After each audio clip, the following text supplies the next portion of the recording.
مولانا صاحب نے اچانک کچھ صحافیوں کو انوائٹ کیا، وہ ان سے بات کرنا چاہتے تھے پرسوں، سوری کل یہ خبر رپورٹ ہوئی، کل ہمارا شو نہیں تھا، تو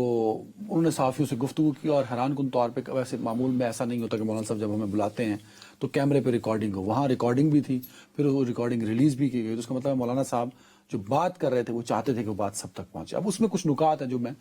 آج اس سیگمنٹ میں آپ سے ڈسکس کرنا چاہتا ہوں۔ ایک تو یہ بات آپ اور میں کہتے چلے آ رہے ہیں، آپ خاص طور پہ اس پہ فوکس رہے ہیں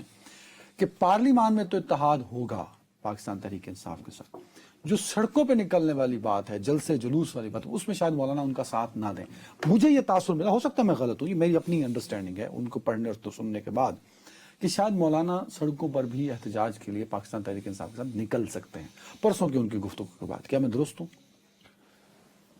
میں آپ کے ساتھ ایگری کرتا ہوں، اور میں بلکہ نہایت جانبداری سے آپ کے آگے یہ اعتراف بھی کروں گا، کیونکہ میرے وہ مرغے کی ایک ٹانگ والی عادت نہیں آپ جیسی، نہ میں اتنا جھکی ہوں۔ میں تو حقائق مجھے بھائی او یار حقائق ایک لفظ ایک پکڑا ہوا بس، اچھا وہ یہ بھی یعنی مرغے کی ایک ٹانگ۔ اچھا عرض یہ ہے کہ ٹائمز چینج ویلیوز چینج۔ میرا اپنا خیال تھا کہ مولانا جو ہیں وہ پی ٹی آئی کے ساتھ حکومت مخالف آواز بلند کریں گے، لیکن ان کے ساتھ مل کر سڑک پر نہیں آئیں گے۔ اور اس کے لیے آپ نے آرگومنٹس دیے اس دن، وہ دوبارہ ریپیٹ کرنے کی ضرورت نہیں ہے، ٹھیک ہے، یہ یعنی بٹ اب چینج کیوں ہے اس کے لیے مجھے بتائیں۔ میرا اپنا خیال ہے کہ مولانا کے اندر وہ جو کہتے ہیں نا ایک ڈیفائننگ مومنٹ، جہاں پہ کہ آپ every thing is now God, وہ اکوڑا خڑک پہ اٹیک ہے۔ یہ خود اس وقت مدینہ منورہ میں تھے، ٹھیک، یہ وہاں پہ غالباً عمرہ وغیرہ کرنے گئے ہوں گے، تو یہ ان کا بھی کچھ اور دن رہنے کا وہاں پہ ارادہ تھا۔ یہ جیسے ہی مولانا حامد کی شہادت ہوئی ہے، یہ سب کچھ چھوڑ چھاڑ کے جو ہے بھاگے، اور وہاں پہ آتے ہی اکوڑا خٹک میں انہوں نے جو تقریر کی ہے،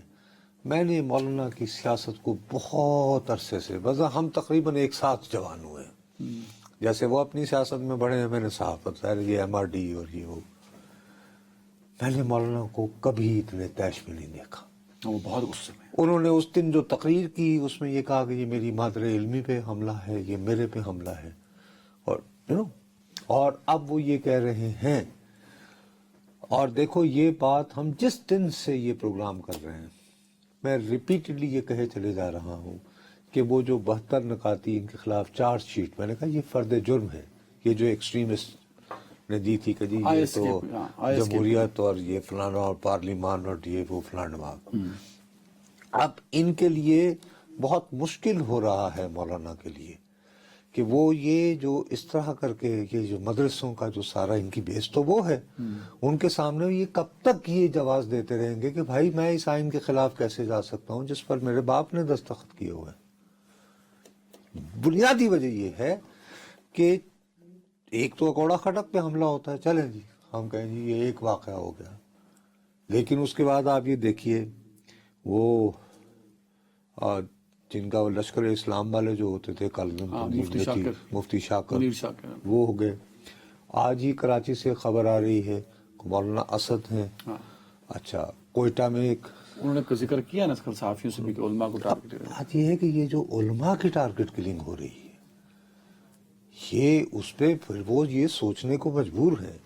جیسے کہ کل وہ انہوں نے اظہار کیا، سنو میری بات، ان کی جو امپورٹنٹ باتیں ہیں پرسوں وہ آپ لوگوں نے ان پہ توجہ نہیں دی۔ میں نے کچھ مارک کیوں ہے، مولانا فضل الرحمان نے جب یہ فرمایا اپنی گفتگو میں